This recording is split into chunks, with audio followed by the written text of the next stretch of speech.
Se você ouvir alguém falar sobre o brega, não necessariamente vai estar falando sobre o Falcão, aquele cantor que tem aquela roupa toda colorida, aquele óculos grandão.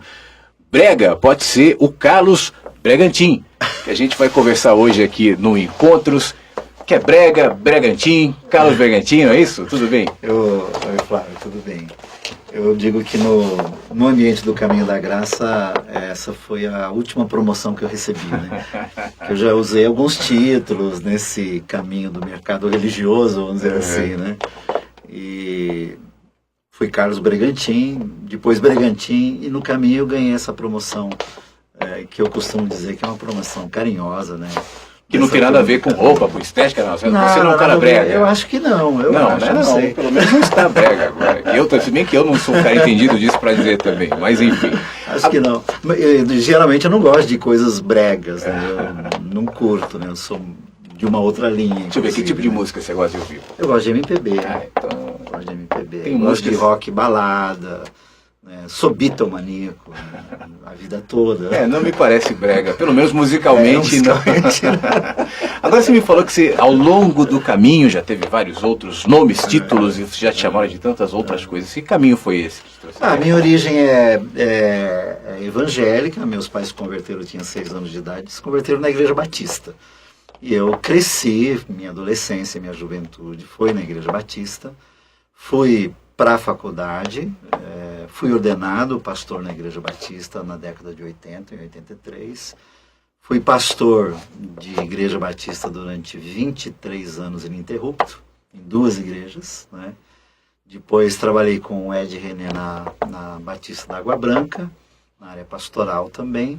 E de 2006 para cá, a convite do Caio, eu comecei o Caminho da Graça, Estação São Paulo, aqui no centro de São Paulo, né? Então já há 5 anos e meio aqui. No Caminho da Graça, você não tem o título pastor, né? As pessoas não são chamadas de pastor. Mas você, de alma, continua sendo. O pastoreio é algo que você faz, você né? Você pastoreia as pessoas de alma, de coração, de olhar, enfim. Isso representou alguma mudança em você? Já de algum tempo, muito antes até do Caminho da Graça, eu meio que abandonei o título de pastor, né? Já há muito tempo.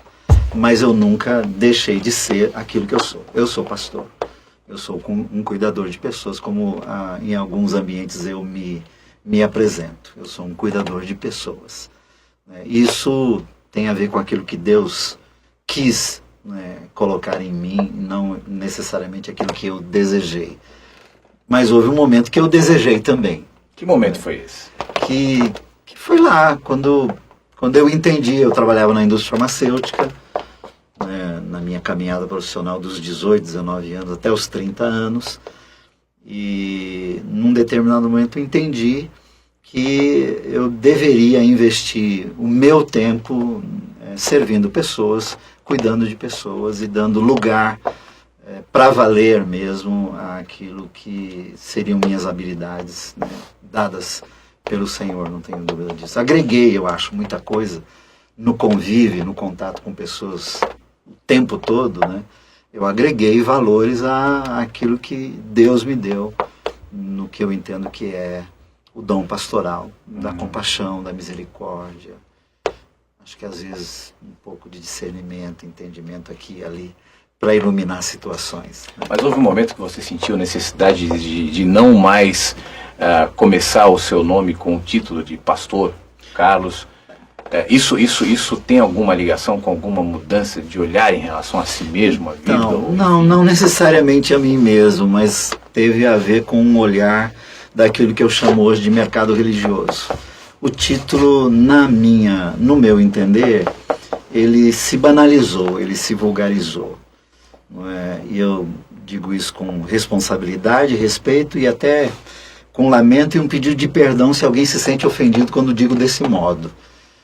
Mas de uns tempos para cá, a atividade de pastor ou a profissão de pastor ou o título de pastor, ela meio que brotou a granel, né? Essa coisa, todo mundo usa. Isso me desgostou muito, na verdade. Foi quando eu comecei, quando me apresentava como Carlos Bregantin. E lá pelas tantas, quando alguém me perguntava o que é que eu fazia, alguma coisa, eu dizia que eu era pastor. Né? Mas eu me desgostei, me desencantei com o uso deste vocábulo, que para mim ele é nobre e digno, né? Mas hoje utilizado no mercado religioso para identificar gerentes, na verdade. Animadores de auditório. Ou coisas do tipo, ou coisas piores. Então, não me agrada. Eu prefiro ser, e eu sou reconhecido como pastor, por aqueles que me têm como pastor. E entre eu e eles há muita simpatia. Né? Quanto a outros... Apesar de não usar o título, né, isso não muda nada o fato de você ser um pastor, né? Pastor de almas, de ovelhas e tal. Como é que se dá esse pastoreio? Você está me falando de um trabalho que você tem muito intenso na internet, você aconselha as pessoas. Como é que se dá esse trabalho hoje para você? Então, na verdade, desde o advento da internet, e eu fui daqueles que resisti, por conta até da minha idade, da minha geração, né? Quando o primeiro computador foi colocado no meu escritório, eu resisti muito, né? Orei essa coisa. Quem sabe de onde veio? Quem sabe de onde veio? E demorei um pouco para começar a lidar com isso, enfim. Mas quando chegou, quando a internet aterrissou para valer e nós começamos a ter os primeiros endereços eletrônicos, eu comecei a lidar com e-mails e utilizando e-mails como uma ferramenta de aproximação com muito cuidado, tendo como entendimento que por trás de uma arroba tem uma pessoa. E comecei um mailing, né, de pessoas com as quais eu me correspondo. Hoje esse mailing passa de 7.000 e-mails, né, de gente que estão no meu mail e que quase que semanalmente recebe um e-mail meu. Não é? E aí, com o advento das redes sociais, né, primeiro lá o MSN, o Skype, Facebook, Twitter, enfim, eu fui me inserindo com esse mesmo pano de fundo de que por trás de um endereço eletrônico tem uma pessoa e eu me interesso pelas pessoas. Estabeleci isso como uma ferramenta de trabalho, de aproximação. Então hoje eu penso que metade do meu tempo plugado, né, ouvindo, lendo, respondendo, e o que escrevo diariamente, por exemplo, no Facebook, no Twitter, que tem muita ressonância, eu digo que é fruto das minhas percepções no lidar com as pessoas. Eu não fico, porque eu não tenho cabeça para isso, eu não fico pensando o que é que eu vou escrever. Mas eu estou lidando com gente todos os dias e eu interpreto aquilo que eles estão me dizendo, entendendo que o que eles estão me dizendo pode servir para outros tantos. E aí sintetizo pensamentos, né, que mando para o ar, e as ressonâncias são muitíssimas. Agora, apesar disso, você não é alguém que restringe o teu trabalho à virtualidade, né? Você desemboca sempre esse encontro, esse caminho ao encontro real, ou ao acompanhamento real, ou pelo menos a você direcionar essa pessoa para alguém que seja real. Existe essa preocupação? Eu atendo diariamente pessoas, né, pessoalmente, né, presencialmente, diariamente. E muitos dos meus atendimentos, eles brotaram no mundo chamado virtual, no ambiente virtual. Foi lá que houve o primeiro contato. E todos os dias eu atendo pessoas que, de um modo ou de outro, os contatos começaram lá. Então eu sempre busco, porque é insubstituível isso aqui, né, o olho no olho, o poder perceber e notar, quer dizer, as pessoas presencialmente é insubstituível. Então, sempre que posso, e quando é necessário, porque às vezes não é necessário, às vezes você dá conta de algumas situações nesse ambiente virtual, mas quando necessário, quando de um acompanhamento mais prático, né, vem para o mundo virtual. Né? Estava dizendo para você que eu uso meus escritórios aqui em São Paulo, que são alguns, né, em locais estratégicos, né? Padarias, Franz Cafés, parques, né? que às vezes eu caminho com algumas pessoas, Legal. aproveitando para conversar, mas eu tenho, assim, tenho uma agenda de atendimento pessoal, diária, que tem muito a ver com o que acontece na virtualidade. Então, exerço meu pastoreio no ambiente virtual com responsabilidade. Não estou de brincadeira nesse negócio, aí estou parodiando o Caio, né, que diz, não estou de brincadeira quando eu estou escrevendo, atendendo ou me interagindo com gente na internet. Não é? E o tempo que eu invisto nisso é um tempo que eu entendo pode e tem sido muito útil na vida de muita gente. Faço isso em oração, tenho uma relação de oração que eu oro diariamente, de pessoas que todos os dias me mandam e-mails ou deixam recados, né, pelas vias todas.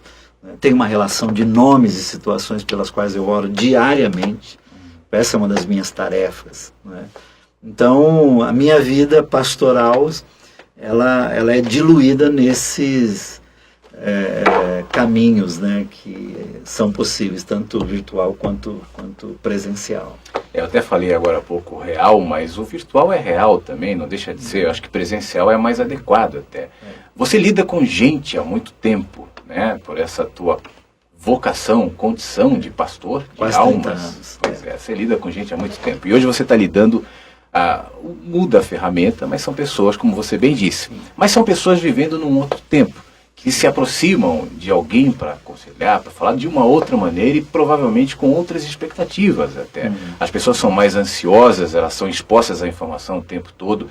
Isso muda o aconselhamento, a relação. As pessoas são muito diferentes hoje.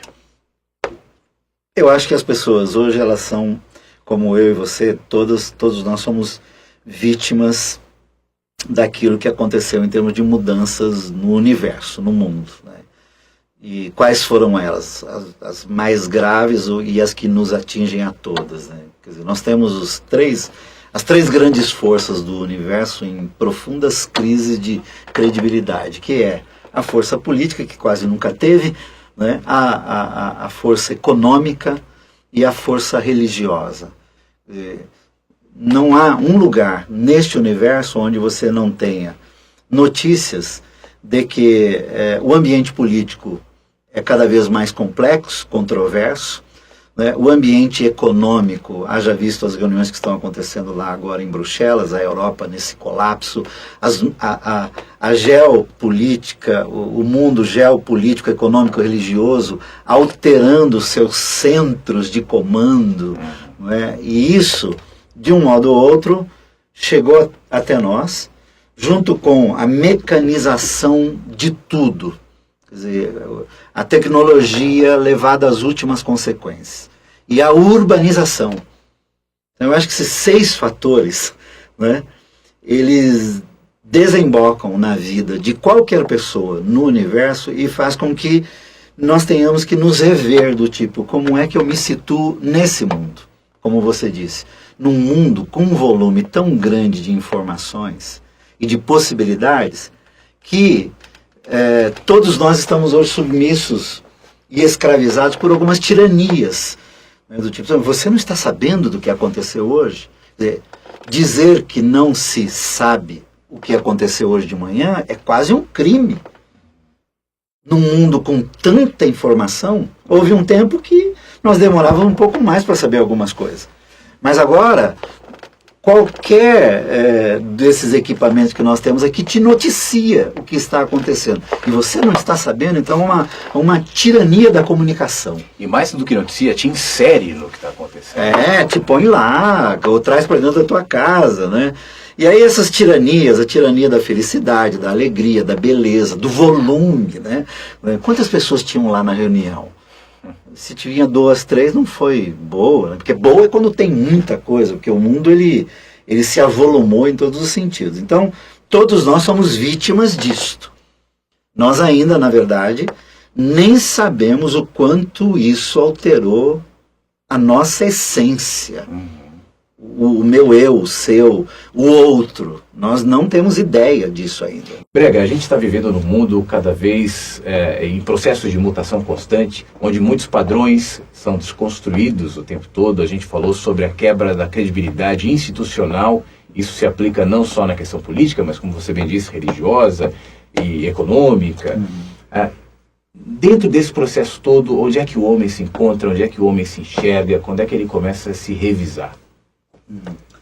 Então, eu acho que o homem, o ser humano, ele se encontra num estágio assim, de instabilidade generalizada.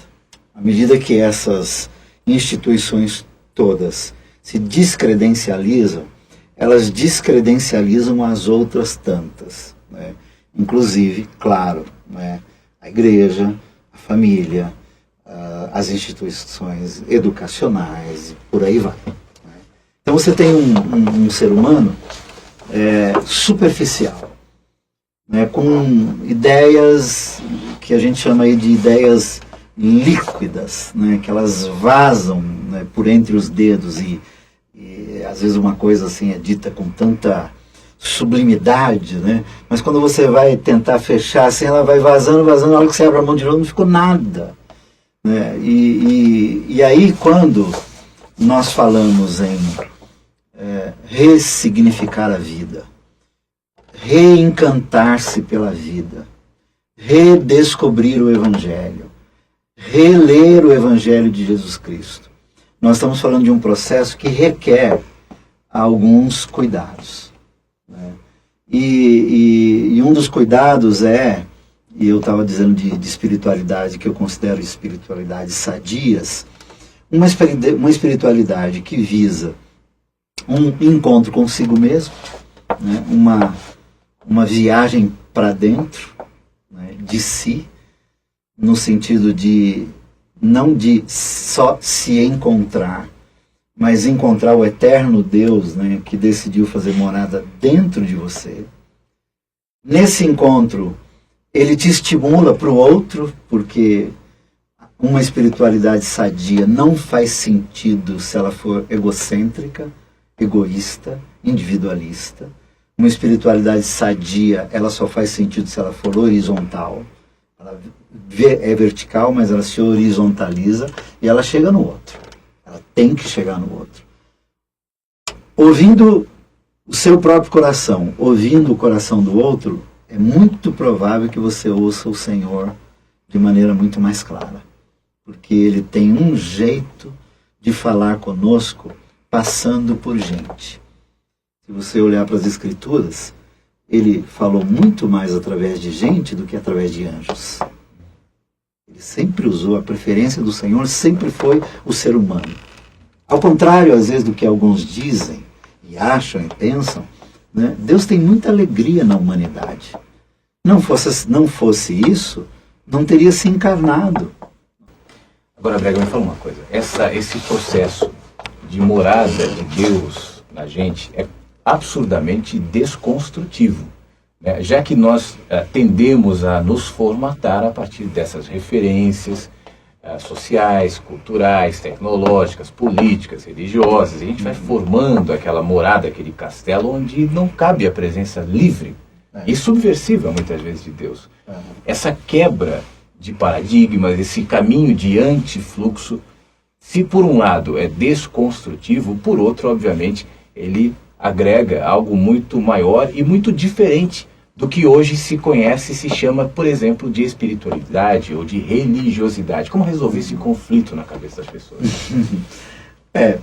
Primeiro, as pessoas precisam, eu digo isso para os religiosos como eu, né? De alguma forma nós somos todos religiosos, mas entender, compreender que a estrutura religiosa, o sistema religioso, os dogmas que compõem a estrutura de uma religião, não necessariamente, eu acho que quase nunca, tem a ver com Deus, com o eterno, com o Pai eterno. Ele não criou nenhuma delas. Nós é que fizemos essas construções e estruturamos do modo como fizemos. não sou daqueles de ficar o tempo todo dizendo que não presta, não serve, não necessariamente. Eu acho que a religião é como nós dissemos, é uma força como a política e a economia, cujas engrenagens têm uma facilidade de se demonizarem. Agora, como as pessoas estão lá, e elas é que podem ser o óleo lubrificador dessas engrenagens, para que isso aconteça, as pessoas precisam se descolarem dessa estrutura dos sistemas religiosos e reencontrarem a fé, aí são as minhas convicções evangélicas, no sentido mais puro e essencial da palavra. Né? A fé cristã, que tem tudo a ver, absolutamente tudo a ver, com o ser humano e a sua essência. E não necessariamente com lugar, com coisas, com estrutura, etc, etc. Né? Tipo, você está dizendo assim, do desconstruir o que foi construído. Eu preciso ter consciência que eu posso estar numa catedral belíssima, maravilhosa, entendeu? Mas eu não posso viver com a ideia de que é ali que Deus está. É ali que ele decidiu habitar. Não. Segundo o entender do Paulo, o apóstolo, diz que, em última instância, Deus decidiu por fazer de nós o seu templo, a sua casa. Em última instância, ele decidiu fazer de nós morada dele. E nós estamos nesse processo. Agora, a partir do momento em que Deus decidiu fazer morada em nós, ele vai falar dentro de nós. E para que a gente ouça a voz dele dentro de nós, muitas vezes, ou talvez na totalidade, é preciso que a gente se aquiete. Né? Como se aquietar nesse mundo cheio de pulsões, de informações, de estímulos? Você mesmo falou no começo sobre a coisa de você precisa estar antenado, você não está sabendo da informação que te insere, que te impõe, que te leva até a notícia, por exemplo. Né? Mas não é só a notícia, são as pulsões da vida de maneira geral. Como se aquietar no meio disso tudo e ouvir a voz de Deus? Isso não é só para ouvir Deus, né? Para me ouvir e para ouvir você ou qualquer um, eu tenho que fazer silêncio. Eu tenho que dar a mim mesmo um tempo. Isso é óbvio e necessário. No quesito ouvir Deus, aí nós estamos com um problema muito mais grave, não é? Porque a religião e a religiosidade e a fé, ela ficou barulhenta. Ela é barulhenta. As igrejas são barulhentas. Os crentes são barulhentos. E isso é uma tendência desse mundo urbanizado, que vive junto, colado, e todo mundo fala, e todo mundo grita, e ninguém se ouve. Então, penso eu, é necessário um exercício espiritual. Nós acabamos abandonando ao longo da nossa caminhada e dessas evoluções todas, nós abandonamos aquilo que os pais da igreja chamavam de disciplinas espirituais. E se você almeja ouvir Deus, há que se fazer uma disciplina espiritual mínima necessária. E entre os itens que compõem a proposta de uma disciplina espiritual, entra o silêncio, a contemplação, o jejum, a oração, a solidão no sentido de solitude, né? de se separar, né? De alguma forma para que você se veja, se note, se ouça o outro, ouça Deus. Sem esses processos, eu acho muito complicado. Agora você diz, eu vivo em São Paulo, você viveu em São Paulo até bem pouco tempo. E eu sei o que é essa cidade, bem como qualquer cidade do mundo. Mas eu entendo que isso é uma questão também de escolha, de decisão e de exercício. Eu ouço muitas pessoas dizerem assim, eu quero mais de Deus. Eu digo assim, eu quero o suficiente dele. E para ter o suficiente dele, aliás, eu nem oro desse tipo, porque o que eu tenho de Deus já é insuportável. Se ele inventar de me dar mais, eu não sei o que eu vou fazer. porque eu não sei lidar comigo mesmo, né? Mas numa cidade, ou num tempo como esse, eu penso, é uma questão de escolha, de prioridade e daquilo que você quer de fato que tenha significado na sua vida. E no dia, na sua agenda, no seu cotidiano, você inserir alguns, eu chamo de pequenos oásis. Pequenos oásis. Pequenos lugares em que você pode exercitar aquilo que é necessário para que você tenha uma mente sensibilizada para o que transcende. Isso tem a ver com aquilo que te habita. Você pode viver numa grande cidade, habitar numa grande cidade, mas a grande cidade não habita em você. Muita gente transporta o caos do trânsito, o dia a dia, a correria da cidade, para dentro. E ao invés dele habitar naquele mundo, o mundo inteiro vai habitar no teu coração. É esse momento de escolha daquilo que me habita e naturalmente vai vazar naquilo que eu sou. Esse é o momento de ruptura com esse sistema? Eu acho que tem este e outros momentos em que a gente tem que romper, né? E isso tem a ver até com as escolhas de com quem eu ando, os ambientes que eu frequento, o ambiente profissional que eu estou. Vale a pena estar onde eu estou, né, à medida que eu tenho que negociar valores e significados que eu não deveria negociar.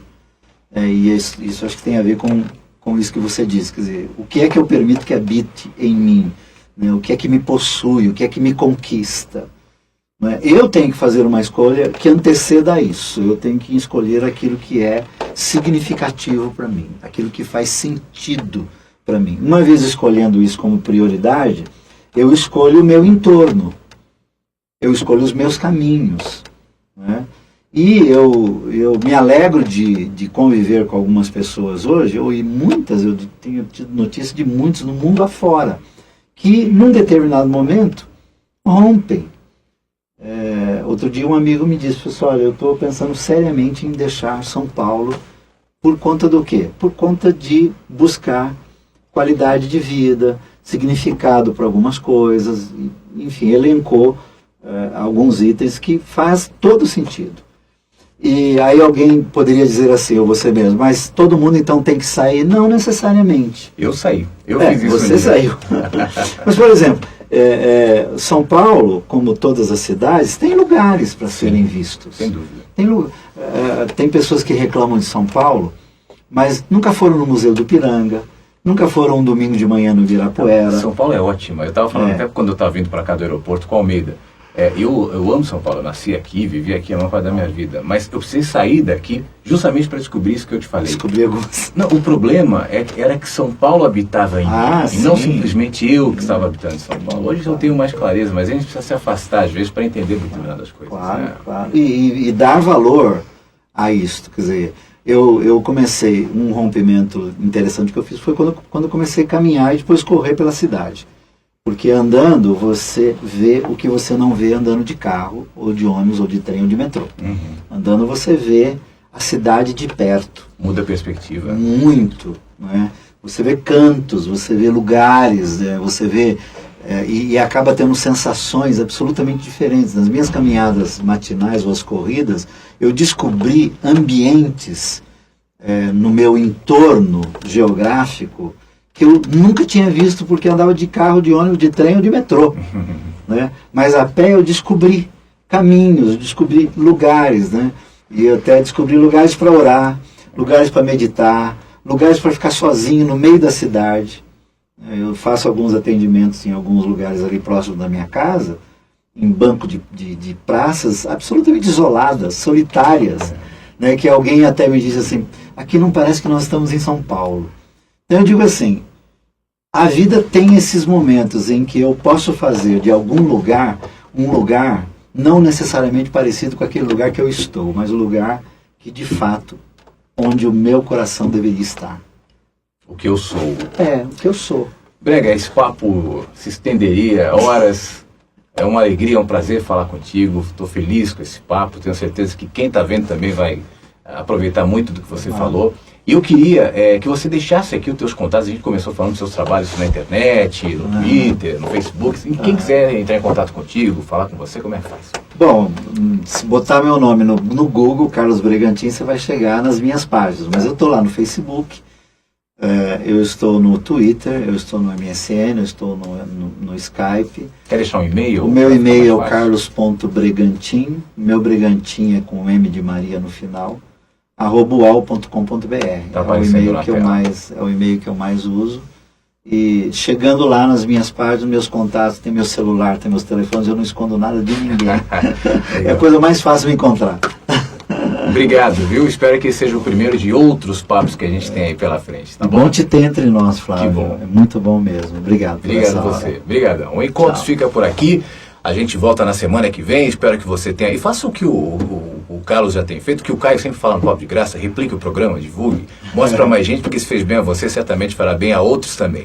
Semana que vem a gente volta em mais um Encontros aqui na Vem VTV. Um abração e até lá.